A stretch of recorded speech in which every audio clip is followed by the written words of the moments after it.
news to me. So I really think that if we pass Delegate Simon's bill, we'd be basically in the same, state. I mean, the registrars are overworked, they got a lot on there, they're not paid well. And if they're doing all those jobs in those 3 weeks, that would be a miracle to me. Seem like a miracle. So I think the bill doesn't really change anything in the real practical world except to let people vote who are eligible to vote. We have the registrar's association.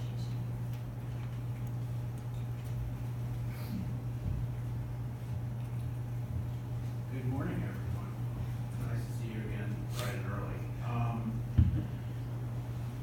I'll be honest, I wasn't sure where to get up and say anything because we're concerned about the bill. Delegate Simon is a big friend of elections. I think we have concerns about the bill. We do a lot of work, especially the larger localities, processing the paperwork.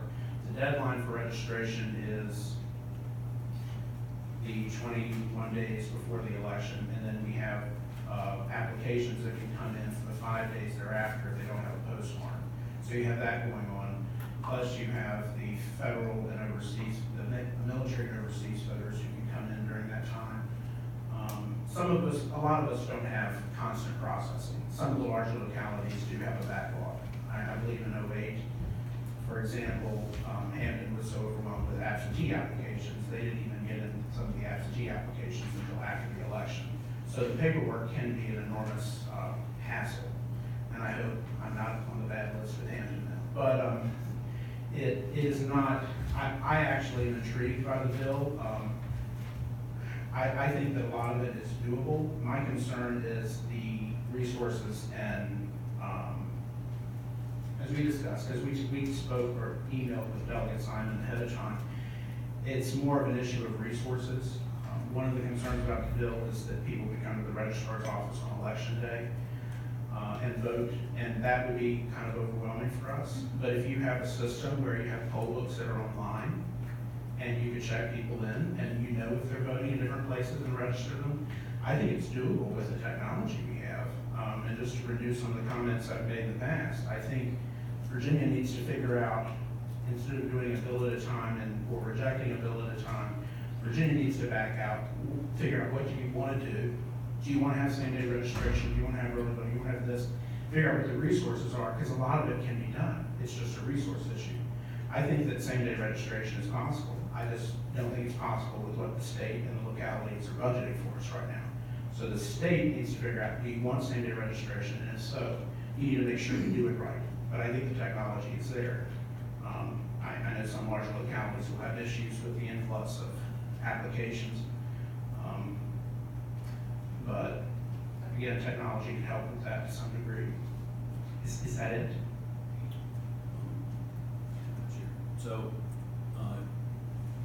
you would agree with me that our 135 registrars around the state don't really have time, you can't really process applications that get all the checks that we talked about in 21 days before the election.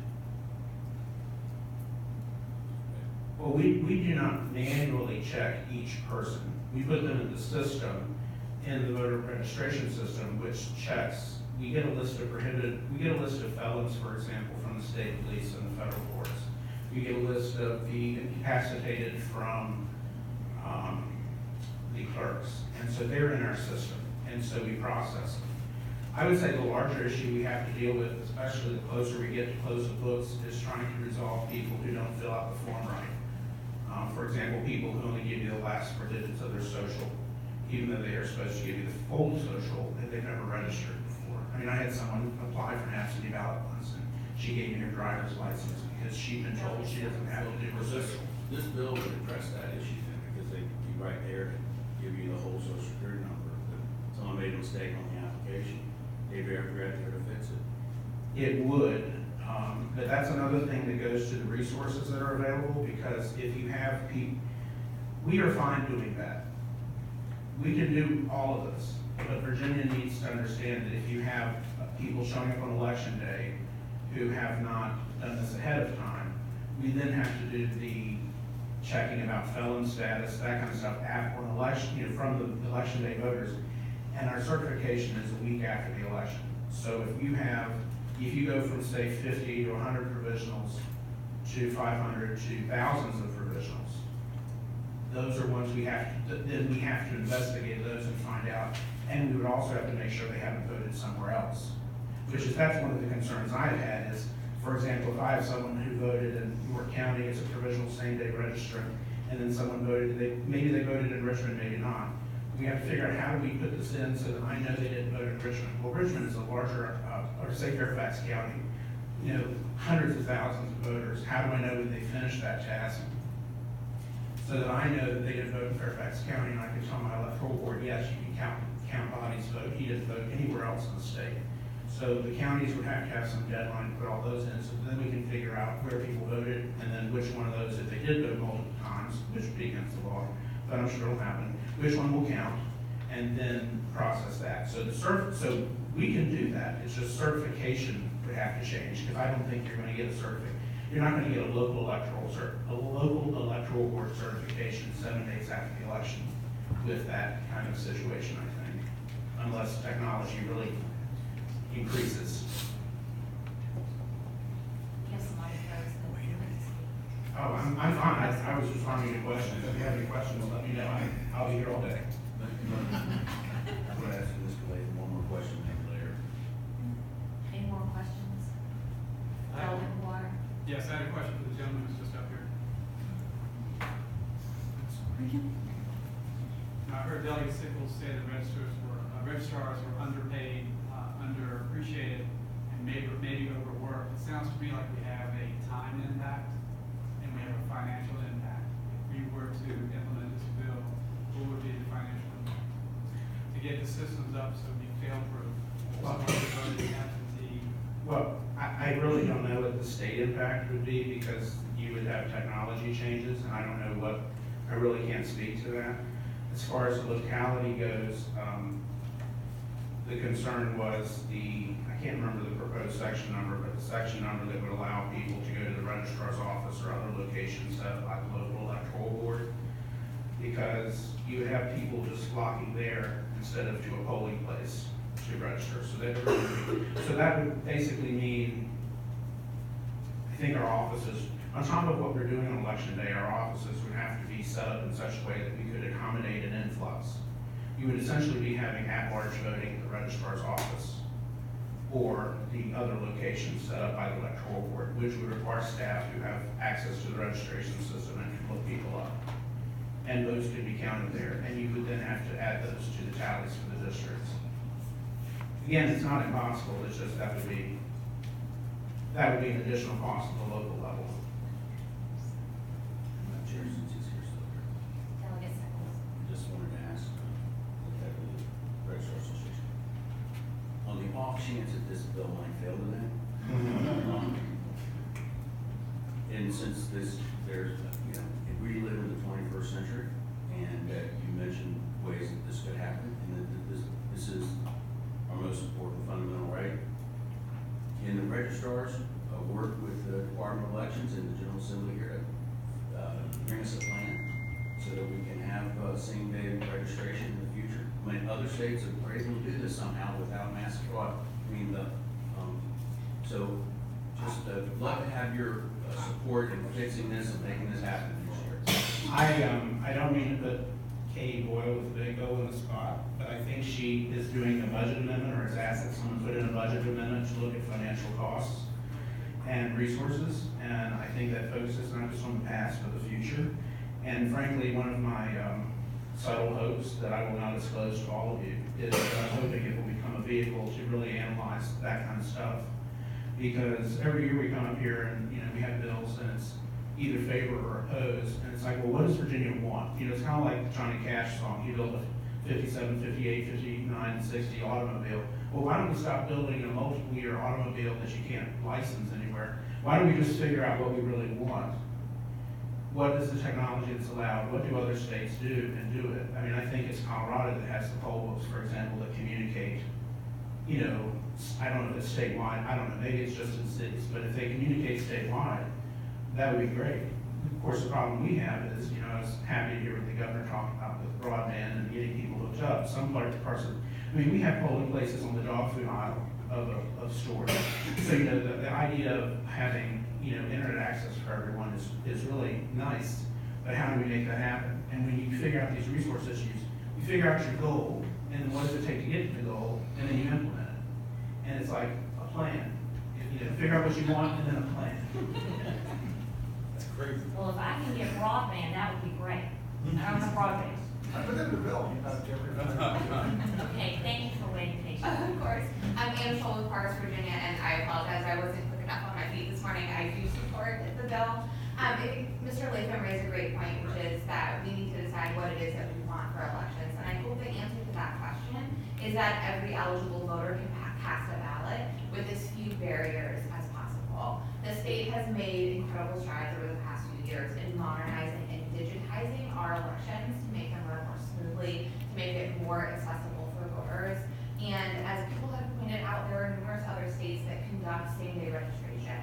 The technology exists. It's something that we can do if the state wants to make the decision to do that. Every year, the registrars of the Department of Elections come to this committee and come to appropriations and ask for more money to invest in our elections because they are worth it. We should be investing in making sure that our elections are free, fair, and accessible. There is a fiscal impact of this bill, and there is an impact on the registrar's office. And that's something that we should be investing in to make sure that every person who is eligible can vote without undue barriers. Every year, I spend time working on election protection and working in civic engagement, and every year I hear from voters who get excited about elections and don't realize that they have to register. They miss the registration deadline, and then they're not able to participate. And it is devastating every time. I'm sure you all talk to those people as well. And if we can make it easier for people to cast a ballot, to be part of the process and part of our democracy, to me, that's worth the investment. Thank you. Any more questions for the patron? Delegate Simon, your bill does a lot. So it's applying the same day, correct? Right. Then same day, so same day voter registration, and then you can vote that day on provisional ballot. And then what is the 3 days before the election day? What is that? So that just means that we're gonna close out the books, I think, I can help you if I'm misremembering this. But that's just the day to close the old poll book. So there would be a period of time that you couldn't register. There'd be a window prior to election day where we let the registrars do the things that they normally do. That would be the 3 days to close out the poll books and do whatever, you know, cross-checking, computer cross-checking, things that they do, which is how I understand most of this happening. I mean, the idea is that we can go to different localities. I think Veris would stop that from happening. I think that you couldn't, when you went to submit that application at the second polling place, they say, wait a second, you're already, registered and voted someplace else. So if the 3 days is to, what we think is a sufficient amount of time to do those, as opposed to 3 weeks, those checks that you need to do for the folks registered. So it allows the traditional registration period to go on longer, takes a pause, and then allows voter registration on election. I'm not opposed to doing things in baby steps. My concern, particularly from where I live, in rural communities, 6 counties. I mean, my registrars would go bananas having to implement something like this. One, because they are understaffed. They don't have the money to do something like this. I don't know how the rest of the committee feels, but we'll work on motions. I don't think you have. Madam Chairman,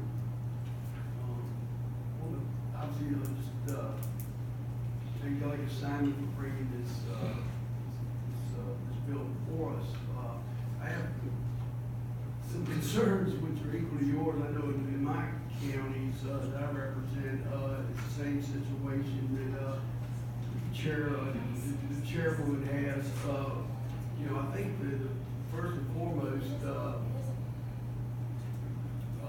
responsibility of the registrars is to run the elections, to the best extent possible. And I know my registrars and their staff and the volunteers work their tail off to get that done. And try to add something, an extra responsibility on election day, to me seems very problematic.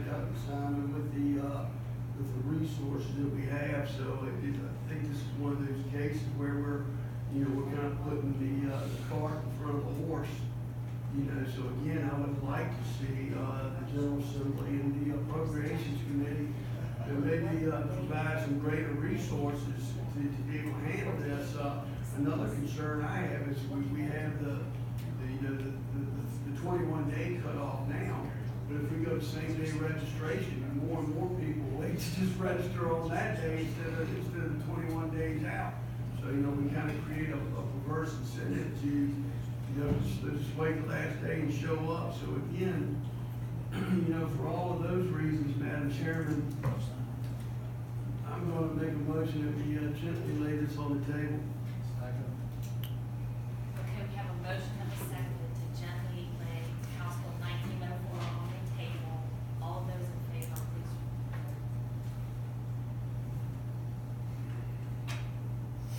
Chairman? Fellas? I thought that the ex officio members of the committee only voted in the case that somebody was missing. I'm just seeing that Delegate Cole's name coming up on the board. I know it doesn't change the outcome. I just wondered if that was how these are supposed to work or not.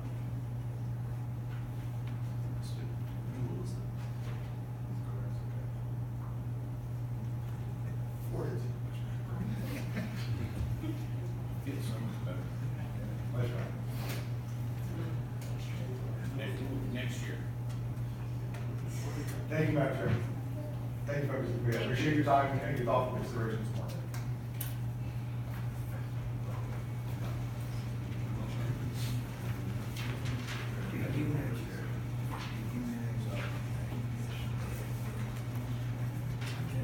Delegate Lopez.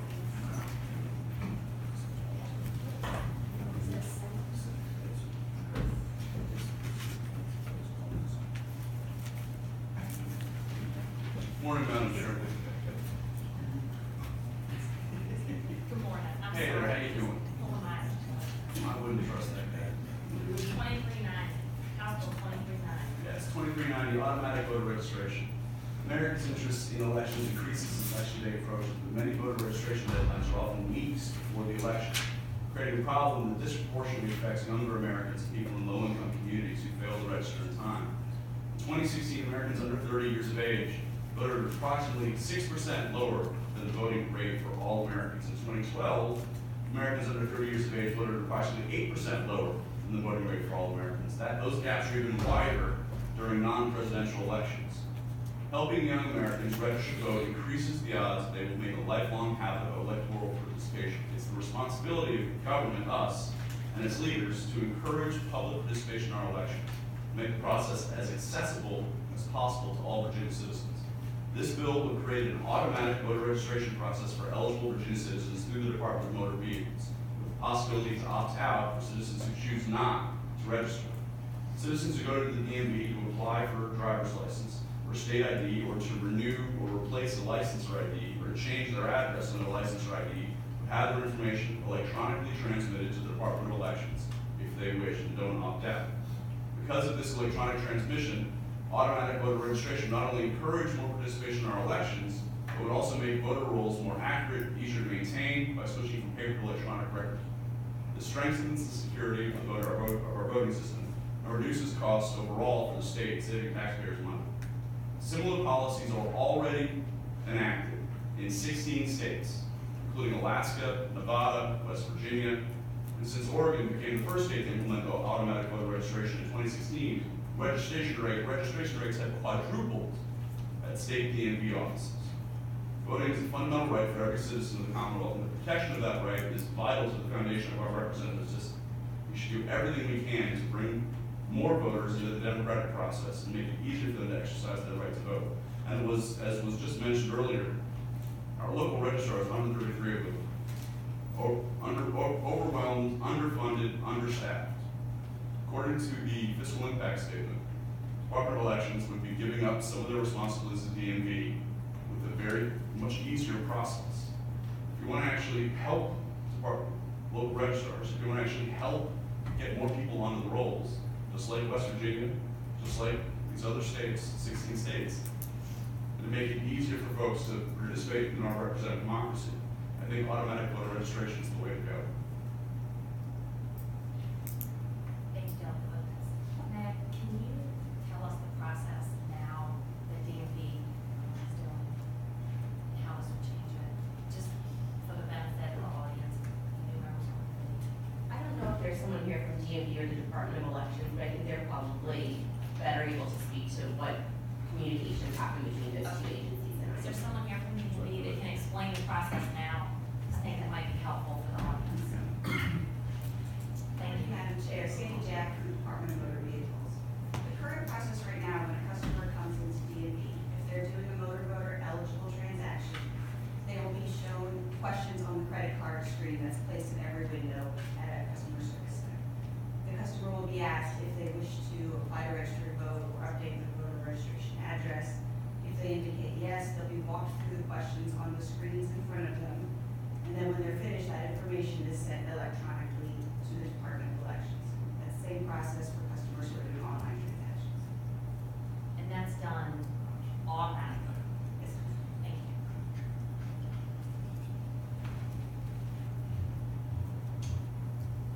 Is there anyone in the audience that wishes to speak in favor of this bill? Is there anyone that wishes to speak in opposition to the bill?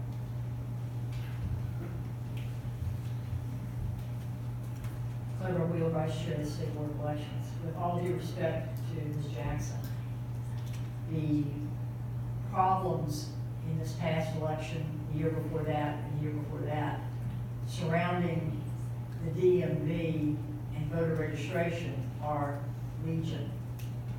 I had a conversation with a very competent, well-informed, long-time in his position registrar yesterday on the very subject of the DMV. Registrars are constantly being bombarded with duplicate registrations from the DMV, incomplete voter registration applications from the DMV, all of which require additional time and effort by the registrars to make accurate. There was a meeting last fall before the election at the DMV twice, one in the morning, one in the afternoon, in which the DMV gave what they thought was a clear explanation of the screenshots that a potential voter would see when they came into the registration to register a car or change their driver's license, and then what would they do if they wanted to have their registration either updated or changed. The expressions on the faces of the primarily registrars in the room, there were a few electoral board members, were, this doesn't work. The accuracy is not there. I have spoken at length with multiple registrars who are experienced, intelligent, capable people, and electoral board members who would fall in the same category, who have gone to the DMV to update their driver's license, register their car, and they have tried to say to the DMV screenshot, please do not change my voter registration. There's nothing wrong with it, it's not broken, don't fix it. And the registrars get to their office the next day, they go into their DMV hopper, and lo and behold, there's their voter registration to be updated. Or, as happened with many students and other people this year, they went to the DMV to, for instance, register a car at someplace where they don't live, maybe a business. They want to register a truck at their business because you have to register a vehicle where it's housed. And that's not where they register, but they're the primary owner. And suddenly, without their knowledge, the DMV has transferred their voter registration to another locality. They walked in to vote, they weren't registered in that location because the DMV had changed it. We have students who had a driver's license with their picture horizontal or with the long axis of the license to tell people they're underage for drinking. So of course, the minute they turn 18, they wanna go get their real adult driver's license, I understand that.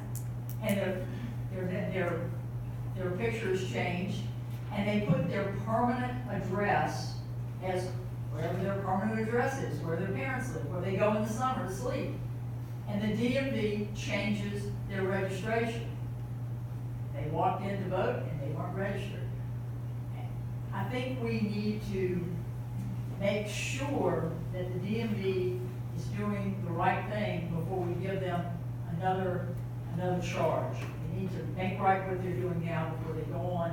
And under this bill, you have to opt out. There are lots of people, I don't understand why they don't want to vote, but there are some people who don't want to be registered to vote. And they certainly should have that option. And they don't have that with this. If you encounter the DMV, you must opt out, and they may not see that. And I realize that the DMV will not like what I just said, but if you talk to your local registrars, they'll confirm it. Just to clarify the point, the DMV is already doing this, and doing it quite well. So I respectfully disagree with what the testimony was just now. Madam Chair, can I speak with the young woman that was just Ms. Wheeler? Oh, Question? gosh, who was that? Oh, you young woman. Dr. Clark, thank you. I want to vote for you if I could.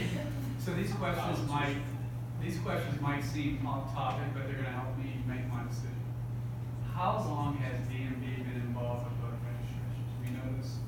I can't tell you specifically, probably more than 3 or 4 years. And this is not the first time I've heard of challenges. 10 to 15 years. This is not the first time I've heard about challenges and more work because of a system that may not quite be in sync. What would your world look like if DMV were no longer involved in elections? I'm not suggesting the DMV. I'm just asking. not I'm be involved. asking that. Um, Easier, harder, more complicated, less complicated?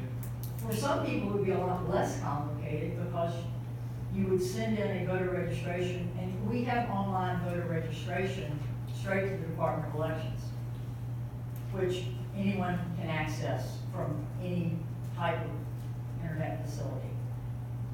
That application, I think, is pretty clear and straightforward. It's for one purpose, to register to vote. The DMV,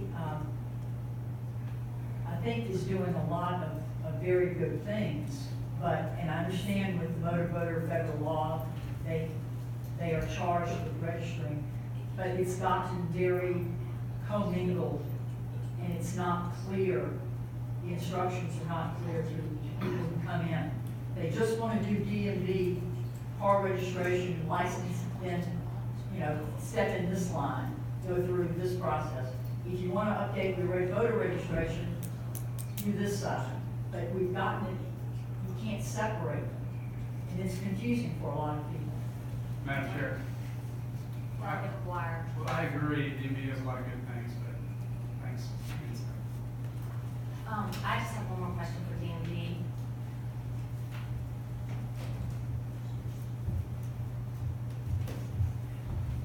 Right now, you do not have the option to opt out.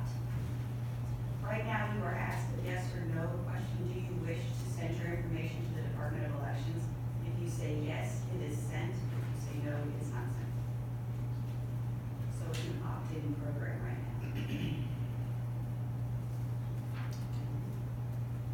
Dolly Buzz. So how are you wishing to change the language? Right, we've been talking to LAS, we've been talking to DMV as well as others about some other ways to address this, but because of timing issues, we weren't able to get a final answer from the attorneys. Right now, I'd like to keep it as an opt-in, or as an opt-out approach, because it's working in other states. And also, the fact is that at the end of the day, we will be able to make this less of a burden on the overburdened local residents. We'll be able to make it, they're underfunded, and we can actually take some of the work that DMV is already doing effectively. save state money and also increase overall participation, it seems like a no-brainer. All right, we work on motions, we have another bill. Lay the bill on the table. Second. We have a motion that was seconded. Ready to vote?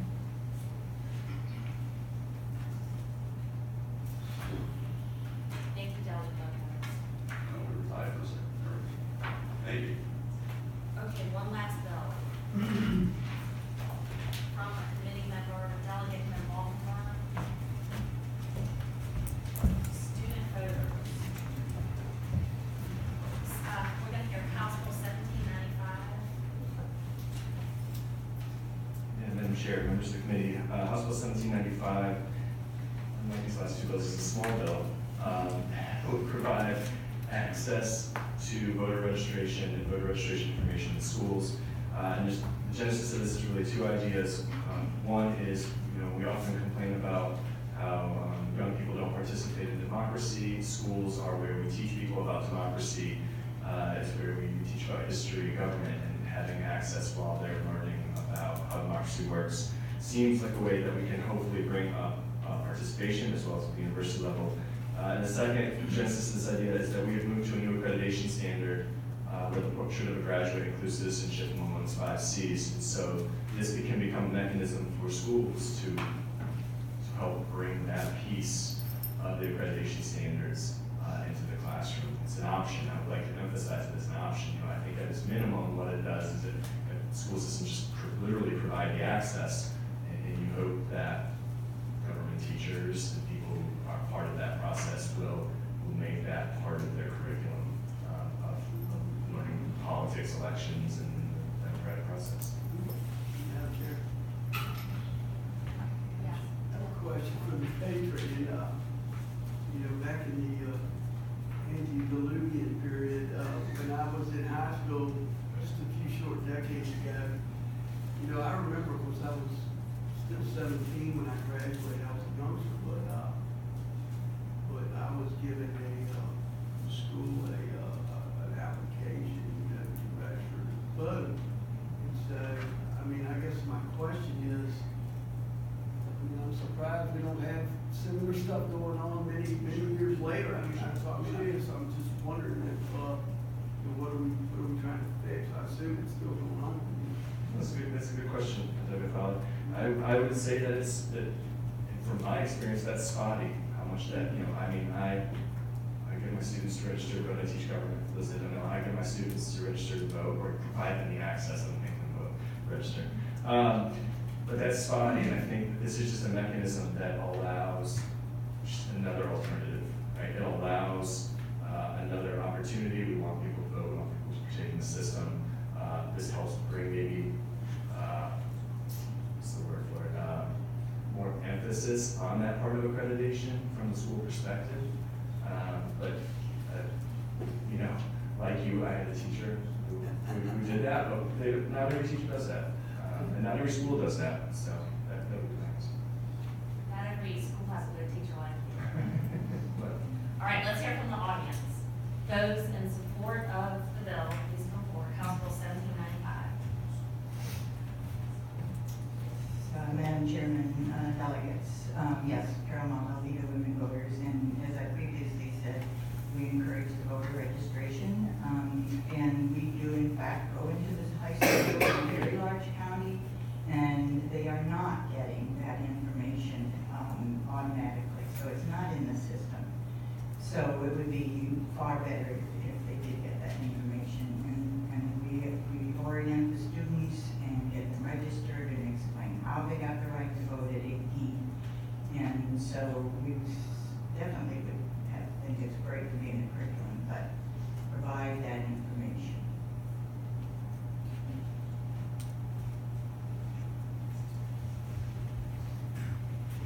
Madam Chairman, members of the committee, Chair Calfee from 2021. Studies have shown that when people begin participating in our democracy at a young age, they're more likely to be lifelong participants and active voters throughout the course of their life. So we think it's really crucial to try and get people civically engaged at a young age. we think this is a great common sense measure to help make that happen, and we should support the bill.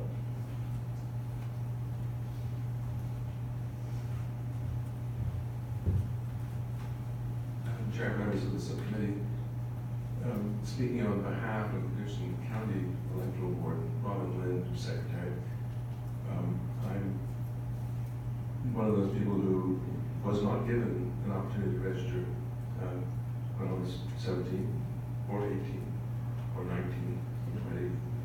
Some of us are fairly senior to the young gentleman from Hanover. We were not allowed to vote until we were 21.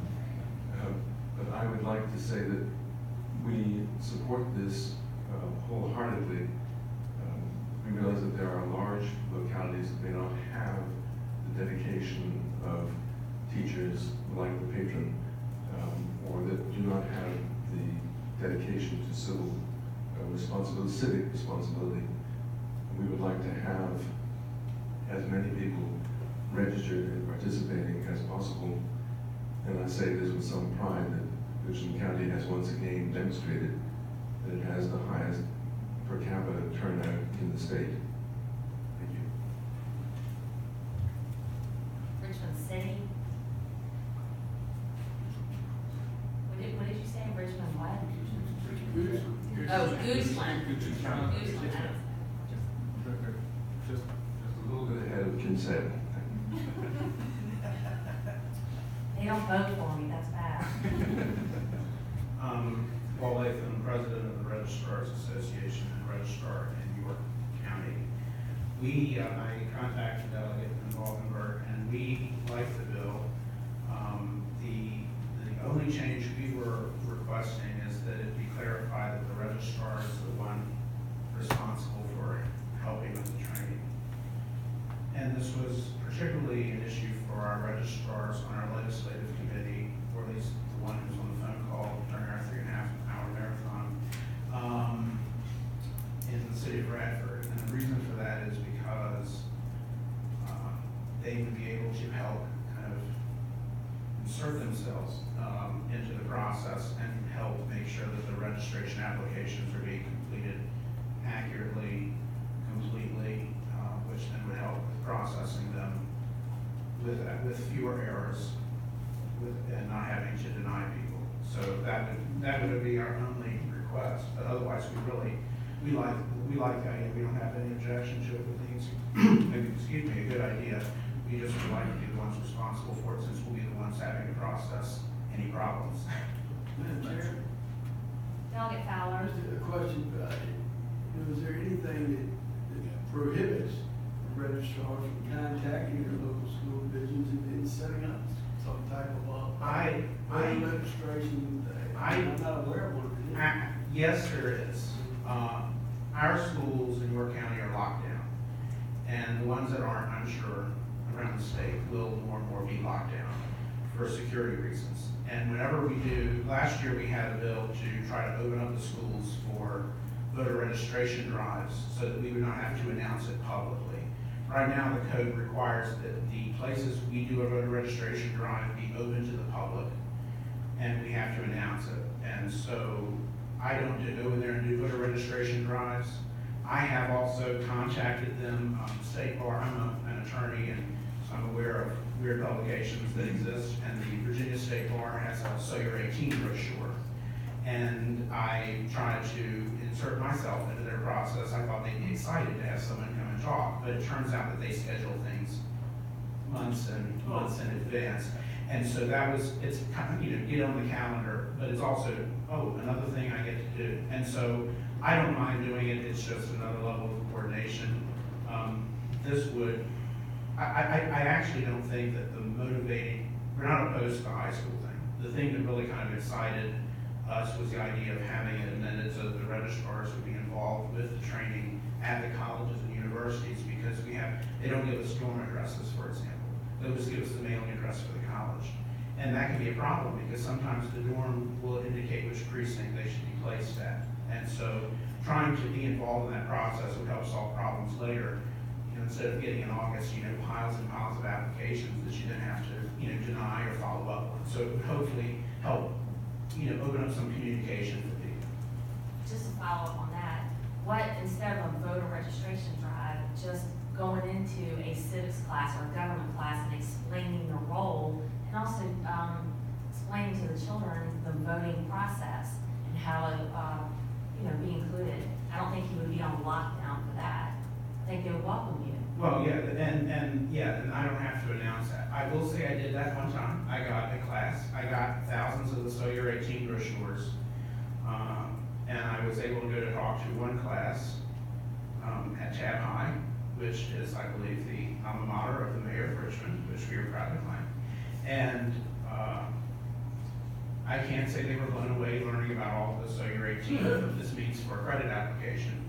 But it plants a seed. that it plants a seed, the option is still there. But as far as helping with the voter registration applications, the issue here is not so much going there it's if they have an employee, helping ensure that we are the ones helping train them, so that we are able to say, if you do not do this if you do not train your students to fill out this form this way, colleges and universities, then those will be denied, and that will be a problem for everyone. And so that I think is the thing that was really motivating a lot of our interests. Yeah.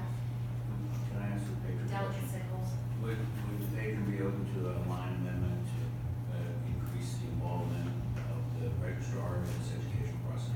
Yeah, for sure, I would be open to that, but I would like to emphasize, right, that the training would be great. This is just about students having access and including this to try to create, right, a culture where when you're teaching government, the registrar doesn't necessarily need to come in and teach the democratic process. It's a mechanism of ensuring that there's access for students when we're participating in this and trying to live up to that accreditation standard, getting people to participate. But yes, this is the short answer to that. I mean, I think that makes some sense. And I'd like to move the line amendment that Meg was going to suggest to your council.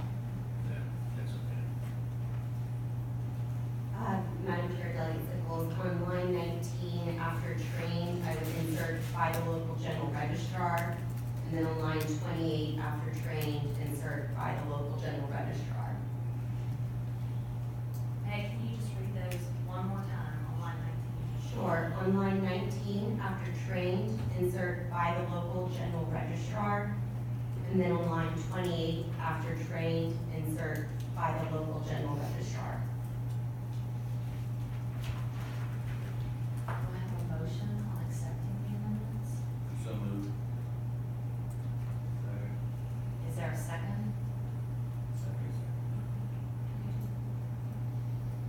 All those in favor of accepting the amendments, please respond by saying aye. Aye. All opposed? No? Okay, we did not accept the amendments. Okay, work on motions. I would like to make a comment and also ask a question. To me, this is a mandate on school systems too, without being funded. I think that that's the problem that I see.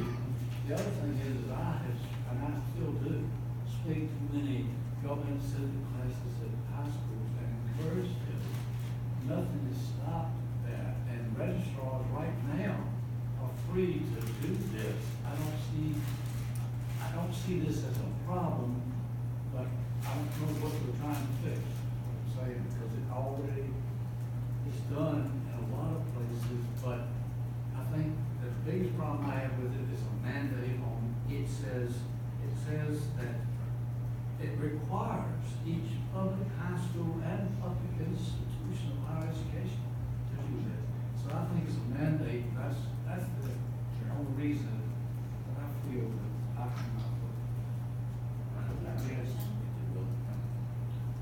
Delegate Sickles? Bill, I think that this is a minor mandate and one that is really important. I was one of the people who did not get information like this. And when I was 18 years old, it was the only vote I ever missed in my life was when I was the first vote, the first time I had an opportunity to. I don't know what I was thinking. I had a lot going on, I thought at the time, but I did not vote it. And I tell all the kids this now. I miss the